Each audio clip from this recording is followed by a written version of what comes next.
Hello again, and welcome to the first 2021 edition of Inside Tiger Football, brought to you by RibCrib. I'm Adam Hildebrandt, joined by Broken Arrow Tiger head football coach Josh Blankenship. And Coach, we're coming off of the first road game of the year. It was a long trip down to Dallas and back, but it's certainly the first of several over the course of the first few games here. So what does a long road trip like that in the very first game of the year do in terms of preparing your team for future road games this season? I think it was a great test. We went into the game talking about less Mansfield legacy and more about how much can we improve, how much can we handle travel. 5.5 hour trip, not counting the stops, and the walkthroughs and the meal. That's a lot for a group of guys playing their first game of the season. So I was really pleased with how they handled all the business side of things, put themselves in a position to go out and produce on, once kickoff started. It was certainly a warm evening down there. It's going to be the same this week at Union. In terms of hydration, physical readiness with the elements, how did you feel like the team did in that category? They did well. We didn't have anybody that was out. I'm sure we had some guys that were cramping, but nobody that ended their night, which is something to say, this early in the year. There's a lot of personal responsibility that these guys have to take on, a lot of hydration every day. It can't just be that Friday. It's a week-long process. Coach Ellett and our strength staff do a great job of having hydration checks every morning when they come before their first hour. They weigh in and out every day. So we can monitor it, but there's still a lot of personal responsibility that these guys have to take on if they're going to be able to perform on Fridays. Absolutely. Now, in terms of the game itself, obviously it was a pretty significant margin of victory. How did you feel like the team performed, some of the schemes and things of that nature that they were starting to learn about over the course of your tenure here? It's still early. We tried to keep the game plan kind of boxed in, more about us improving than about what specifically is going to get after legacy. That's still part of it, but we felt like the biggest thing going into week one was about our improvement. And I was nervous about false starts and penalties and the silly stuff that can happen early in the season. And for the most part, we played a clean game, which is, again, it put us in a situation where we were able to win. Speaking of playing a clean game, Griffin Stever made his debut at quarterback and didn't miss on a pass attempt. He went 9 for 9, threw for more than 200 yards, 4 touchdowns, and he threw into 4 different guys. What most stood out about his performance in game one, calling the shots? His coachability. He's got a lot of talent, a lot of things that he could improv and do on his own, but he stayed within the game plan. He's surrounded by a lot of really good playmakers, and a lot of playing quarterback is just about getting the ball to those guys and managing the game. He did more than manage the game, obviously, when you're that efficient. But when it comes down to it, it was about getting those guys the ball, and he did it well. Obviously, you're a former quarterback yourself. So when a guy's making a transition like that from tight end to quarterback or over the course of a game, how does that experience help you in terms of coaching him? Oh, just maybe having been there, done that a little bit. I've screwed up way more than he has, over – my playing days, and the biggest thing I remember from playing was it's about, the guys around you and how well you facilitate. And that's what he locked in on and did a great job of. A lot of different guys touched the ball in that game. We mentioned 4 different guys caught touchdown passes. Several different running backs touched the football as well. Was that all part of the game plan going in, or was that more of what Legacy gave you defensively over the course of the game? A little bit of both. There's certain guys on our call sheet that we want to make sure and get a certain amount of touches to. But then obviously when you can have the success that we had, you're going to get a lot more people in the game, a lot more people touching the football. We looked at one point late in the third quarter, and I think there had been 1 negative play on offense in the entire game for the Tigers up to that point. What allowed you guys to be that efficient and making sure that you were moving forward, not backwards on any one given play? We were good on first down. I thought our guys up front controlled the line of scrimmage. And then when they needed to add people to the box or do different things, we were able to capitalize on it. Everything that could go right went right. That's not always going to be the case. But again, credit to our guys from getting better from a scrimmage to game one and really honing in and focusing on our improvement. What's something else you learned about your offense from that first game? Our guys are gamers. This was the first time where you turned the lights on and it meant something. I was curious to see how they'd respond. You had all those extra distractions like travel, the heat. But ultimately, when the moment came to kick off, you could see it in their eyes. They were ready to go, and I was really pleased to see that. You're tuned into Inside Tiger Football, brought to you by RibCrib here on AeroVision. We'll be back with more with Coach Blankenship in just a moment. Recently, you've had to put your life on hold, and we're with you in this. At Ascension St. John, we're now open for appointments, and we are fully prepared for your safety in our care. As we open our doors again, our doctors, nurses, and care teams will continue to wear personal protective equipment. We've taken even more steps to clean and stringently disinfect all areas. We will maintain distancing in our waiting rooms, and will continue to limit visitors. And we will still screen all staff to protect their health and yours. Our emergency rooms are here 24/7. Please do not delay care. We're still delivering babies and performing surgeries. And we're open for your appointments, from specialists and surgical care to routine care and health screenings. Ask us about virtual visits. Ascension St. John continues to care for you, as we have been for almost a century. Thank you for trusting us.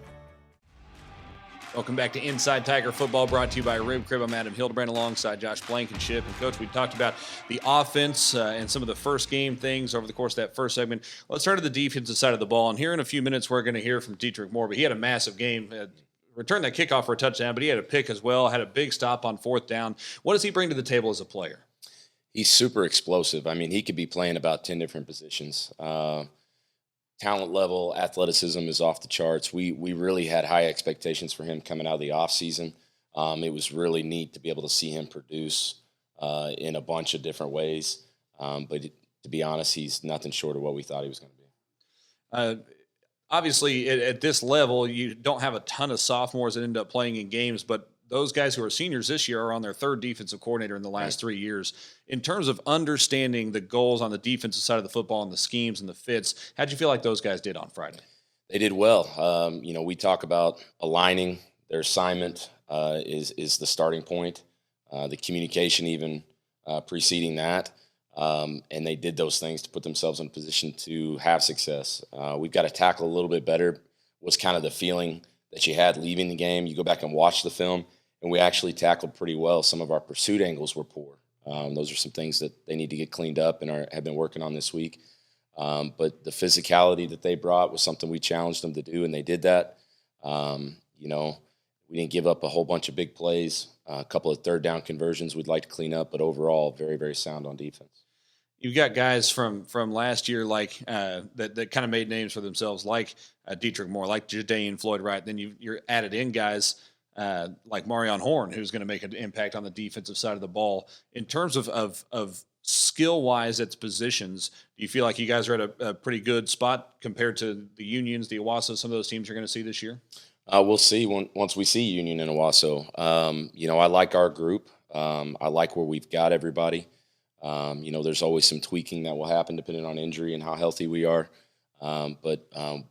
We had a good spring ball. We had the summer to really get to know these guys. And, that's been a focus of ours as a staff, is to put these guys in the best positions possible. And I like where they're all at right now.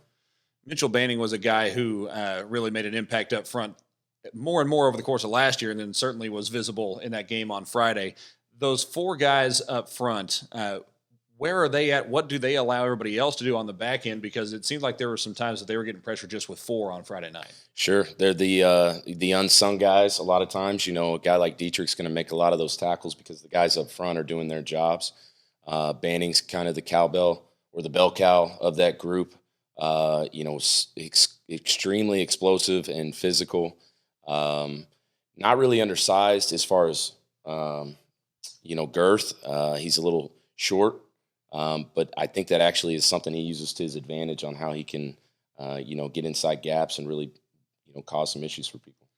And, defense strategy can range from force as many turnovers as possible to force the other team to make unforced errors and make them snap it as many times as possible. Where does your defense range in that category, do you think? I think Coach Mon takes pride in trying to force the issue, whether it's forcing their quarterback to do something they're uncomfortable doing, trying to provide pressure when it fits the scheme in the moment. But I think we're less of a team that wants to sit back and try to keep it up front as more as our defense wants to force the issue.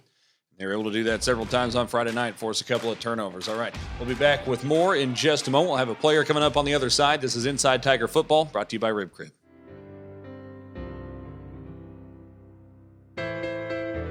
Just a reminder, there will come a time when they can no longer share a bedroom. That's why we have a complete array of home loans, so that dream of more space can come true. Right on time. First National Bank of Broken Arrow. The right balance.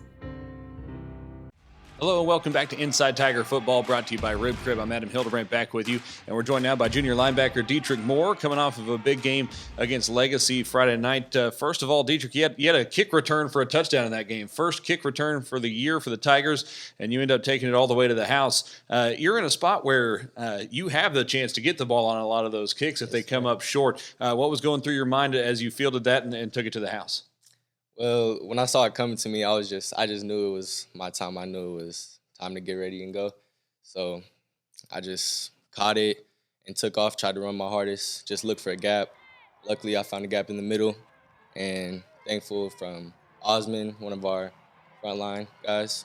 You had a chance to end up with the ball in your hands later in the game as well, had an interception on the defensive side. As a defensive guy, how often do you find yourself with the ball in your hands, and what do you try to do in those moments?